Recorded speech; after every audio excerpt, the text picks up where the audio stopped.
should read The Immortality Key. Have you read that? No. It's Brian Murarescu. He's a scholar who was studying the use of psychedelic drugs in ancient Greece, where the Eleusinian Mysteries, heard of this. where everybody would go to learn about democracy, and like they were all like tripping balls. Yeah. And they've found evidence now from these vessels, these pottery vessels, that inside these vessels they were drinking wine, but it wasn't wine. The wine wasn't just alcohol. They would mix it with a bunch of different psychedelic compounds, and one of them was ergot. So they found residue of ergot, which is a psychedelic that gives you like an LSD-like experience.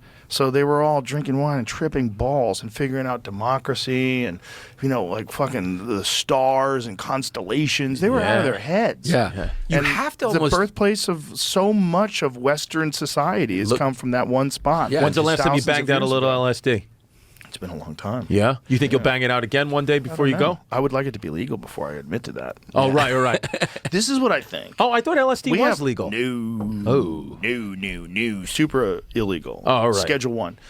I think when we realize the benefits of these things, and hopefully it's within our lifetime, especially for people that have PTSD, like soldiers, that'll open the door for that. And then they'll have clinics where regular people can use it, and then they can get over a lot of the shit that people are struggling with. There's a lot of people that could have a psychedelic experience and snap themselves back onto a better course in life. And if it's illegal, that number of people is going to be very limited. Right. But like all things, it's going to have side effects. This is the thing. It's like there's no biological free lunch.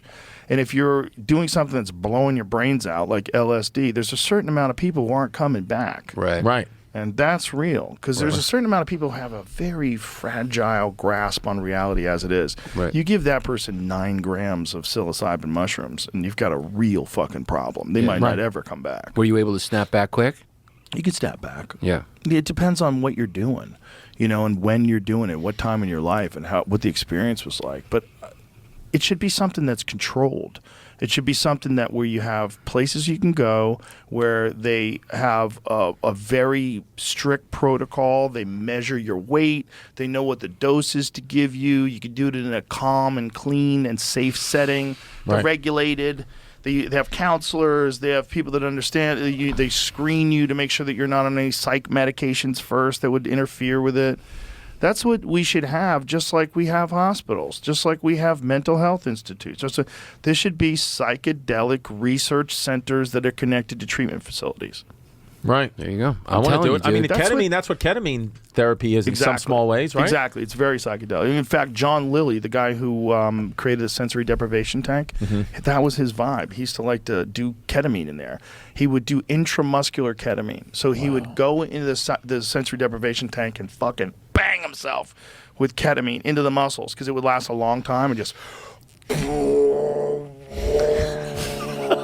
It would just fucking exist in this other dimension for hours at a time. Yeah. That was his thing. Yeah. I mean, dude, I want to hit a... We should do a sensory deprivation tank together. I have one He's here. got one here. You have one here? Yeah, I do. You want to hit it? No. Oh. Yeah. He won't do it. See, he gets a little... he won't I get do a little it. scared of stuff. Yeah. Yeah, it's worth being scared. Yeah. But that's not dangerous. It's not scary. Like, whatever weird feelings you have, if you can't handle it, all you have to do is open the door, and you're sober instantaneously. Right. It's different than anything else. Right. But if it was a drug, if the sensory deprivation tank was a drug, it would be a very psychedelic drug. If it was just a drug, when you lay in there and your eyes are wide open, but it's pitch black and you're floating, you're completely weightless.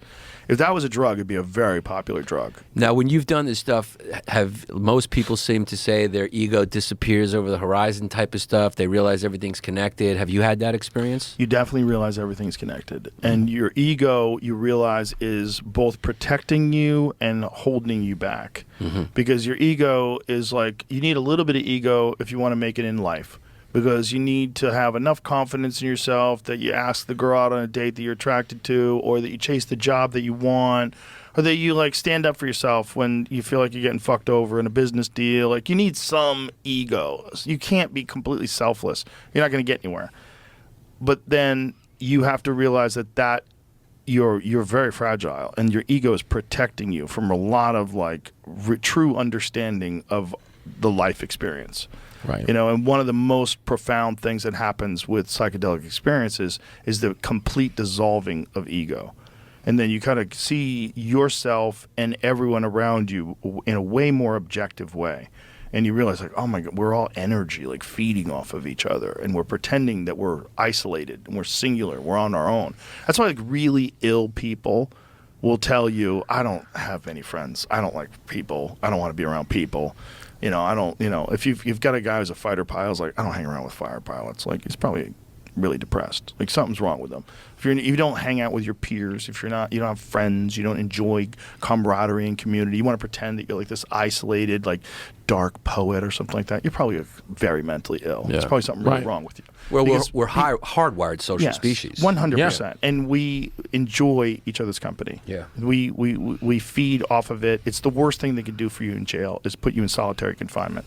The worst thing they can do. You're in a giant cage filled with prisoners and rapists and murderers. The worst thing they can do is leave you alone. Well, that's why I believe the internet's bad, is because it's fake community. Right. Yeah. Right. And that's why people talk like a fake way. Right. They don't talk like they would ever talk if they were right in front of people. Right. And that's why I think it's bad, because it's messing with people's sense of what reality is. Yeah. And people are essentially disassociating when they're on there. Exactly. Yeah. Right. Yeah, exactly. Yeah. And it's a very shallow way to communicate. And I think that if you do it like that all the time, your ability to communicate normally and the ability to socialize and just have conversations with people gets severely stunted. You know, like, you don't flex that. You don't use that muscle, and it atrophies just like everything else. Right. Yeah. It's just there's so many kids that are like completely socially disconnected other than the internet, which keeps them connected. So they're socially connected through technology, but completely disconnected through like human touch, being around people, fun, conversation, adventure, doing fun things. Yeah. They just exist in the same area and just get as much coming through the screen as they can. Yeah. And It's crazy. It's fake. It's not real. Yeah. That's what's troubling, and that's what I worry about my kids. I go, like, Right. I want them to have human connection, long conversations, experience people's energy. Looking at someone in the eyes is everything. Yeah. You know, feeling someone's energy, like you said. It's you don't feel anything on the The problem internet. also with kids is even when they're together, they're on their phones all the time. That's a problem. Yep. Yeah. That's a problem.